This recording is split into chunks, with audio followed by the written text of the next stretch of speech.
Welcome back to another technical deep dive here in the debug zone. Today we're tackling a big question and breaking it down with insights from other users.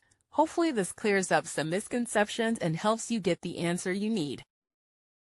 So buckle up, stay a little curious, and let's jump right in.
And that's a wrap.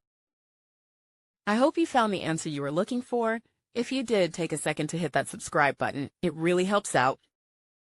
And let me know in the comments which solution worked best for you. See you next time in the debug zone.